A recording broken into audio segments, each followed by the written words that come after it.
ومادسنتين marka la soo dhawaada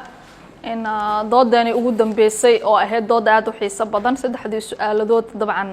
oo noogu dambeeyay barnaamijka waxa uu soo koobayaa micnaha saddexdan biri aan halkan u wada joognay oo aan wada la fagureynay workshopkeena in su'aalihiina waxyaabaha ka soo dhaxbaxay talooyinkiina kamid ah oo ugu muhiimsanaa barnaamijka in su'aasha koowaad oo kale warbaahinta si simnaan marka la fiiriyo ragga iyo dumarka waxa dumarka ku yareeyay in waad sheegteen qodobo badan oo ay kamid tahay sinaan la'aan dhanka mushaarka inuusan jirin iyo in warbaahinteena Soomaaliya aysan lahayn in saacad shaqo sida adduunyada kale ama meelaha kale xafiisyada qaar ay u leeyihiin qofka inuu 8 saacadood u shaqeeyo 8 saac kadib inuu xaafadiisa aadayo laakiin anaga bilcagsi in waqti aan dhamaad lahayn warbaahinta inay shaqeyso qofka wariyay ahaa laga yaabay asoo gurigiisa joogo in inta la soo wacal dhaha warayaale kaale ka shaqeey soo qofkiina wuxuu dareemayaa nasiina la'aan muddo sanado soo socday marka ugu dambeysana gabdhaha qaar inay ka niijabaan in caqabadaha ugu badan kamid aha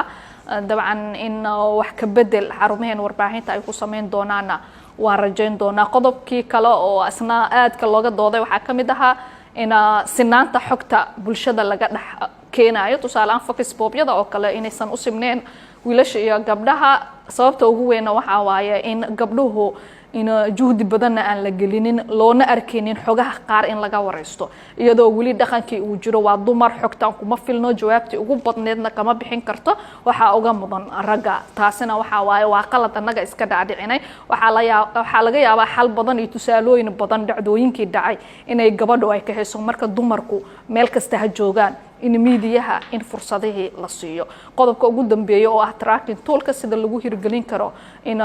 Jubbaland xarumaheena warbaahinta gaar ahaan magaalada Kismaayo taasna waxa waaye sida ugu fudud waxa waaye sidii saddexdii biri aan ku shaqeynaynay qaacidooyinkii xisaabta ahaa iyo natiijooyinkii noo soo baxay ugu yaraan inaad ogaan kartid awood u leedahay barnaamijkaaga si xal ugu heshid sinaan shaqo wiilasha iyo gabdhaha inuu jiro haduusan jirinna sida sinaan loo sameyn karo in xogta baaritaanada sheekooyinka marka la sameynayo marka dabcan roolkaasina waxa qaadan kara wariyaasha oo barnaamijka qayb ka aha oo saddexdan biri aan isla joognay in intiina kalena waxa la rabaa marka xarumihiina aad ku laabataan sida ugu sahlan oo idinkaba aad u fahanteen inaad u fahansiisiin tiimka kale oo idinka dambeeya